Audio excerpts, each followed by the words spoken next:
Elhamdülillahi Rabbil alemin. Vessalatu vesselamu ala seyyidina Muhammedin ve ala alihi ve ashabihi ecma'in. Esselamu aleyküm ve rahmetullahi ve berekatuh. Aziz, muhterem, oruç olan bazı kardeşler.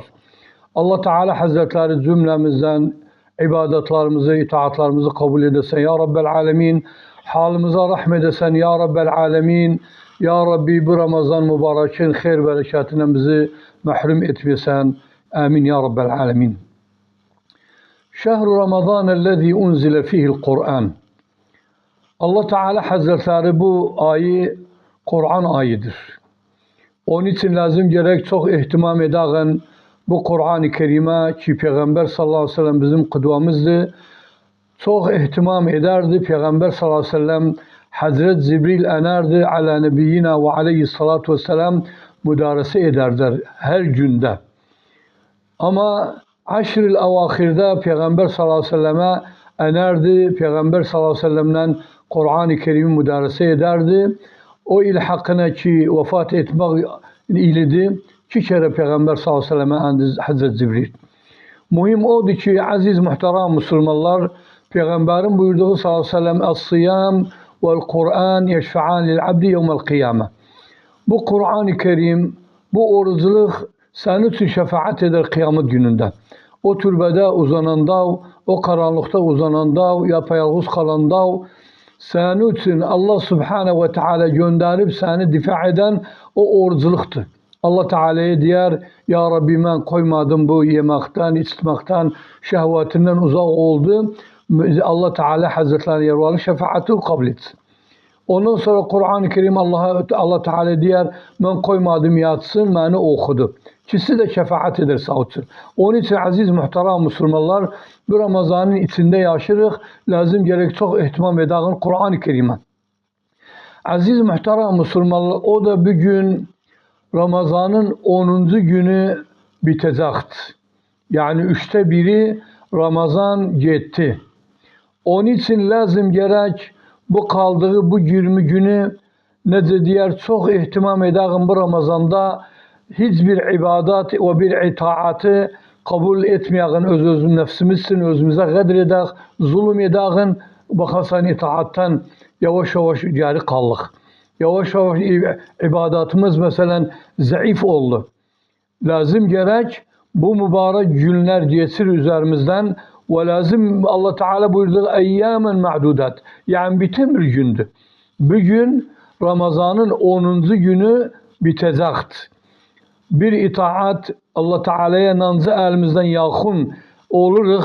Nanca elimizden gelir Allah Teala Hazretleri ibadetten yakın olağın lazım gerek mültezim olağın Allah Teala farz ettiği üzerimize namazdı ve çok itaat edeğin ve amel-i saliha. Hatta bu aydan çıkandak ki Allah Teala bizim günahımızdan geçirdi. O günahları Allah Subhanahu ve Teala ki her gecede bakasan bir denenin nece diğer boyunu azat eder.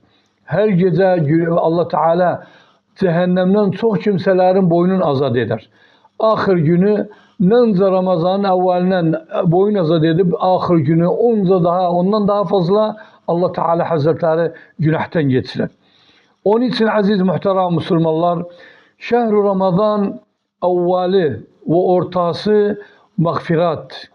Evveli, ortası ve ahiri necedir rahmet.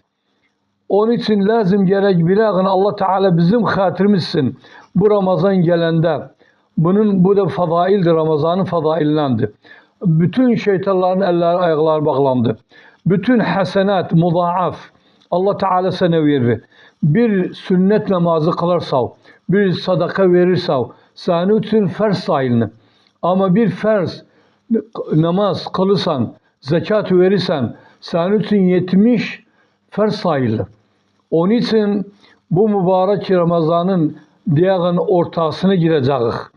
Lazım gereği mukassir olmayan Allah Teala Hazretleri bekem halimize rahmeder. Onun için aziz muhterem Müslümanlar, en güzel dua odur ki ece girende 10. bitenden sonra Allah'a yer varsan desen Ya Rabbi ece mukassir isem bu 10 gün getdiği günlerde Ya Rabbi gelen günleri benden kabul eyle beni Ya Rabbi düz yola zala beni sabit eyle amin ya Rabbel alemin. Allah Teala Hazretleri Kur'an-ı Kerim'de buyuruyor فَمَنْ شَهِدَ مِنْكُمُ الشَّهْرَ فَلْيَصُمْهُ Maalesef indiye kadar çok kimseler var. Ramazan o da gidecekti. Üçte biri gitti, indiye kadar düşünmeyipti. Hele tövbe kapısı açıktı. Allah Teala tövbeyi kabul eder ve günahından geçer. Bir fırsat elude lazım bu fırsat eluden gitmesin. Nedamet, büyük bir nedamet edersen bu Ramazan'ı hiç havaya gidersen. Lehuden, le'ibden, fısku fudur yerlerden. Lazım gerek ibadetten Peygamber buyurdu sallallahu aleyhi ve sellem men sâme Ramazâne imanen ve ihtisâbe gufire lehu mâ teqaddeme min zenbi. Gün ortalar yani diye gündüz oruç olsan Allah günahından getirir. Ve men kâme leylet Ramazan ve men kâme Ramazâne imanen ve ihtisâbe gufire lehu mâ teqaddeme min zenbi. Eğer gecelerini kıyam-ı leyl etsen, teravih etsen Allah günahından getirir. وَمَنْ قَامَ لَيْلَةَ الْقَدْرِ اِيمَانًا وَاحْتِسَابًا غُفِرَ لَهُ مَا تَقَدَّمَ مِنْ ذَنْبِهِ. Ya Rabbi ömrümüzü uzun edersen, Leyletul Kadir'den bizi mahrum etmesen, ecrinden ve savabından, o Peygamberin şefaatinden. Amin, amin, velhamdülillahi Rabbil alemin. Ve sallallahu ala seyyidina Muhammedin ve ala alihi ve ashabi tayyibin tahirin. Vesselamu aleykum ve rahmetullahi ve berekatuhu.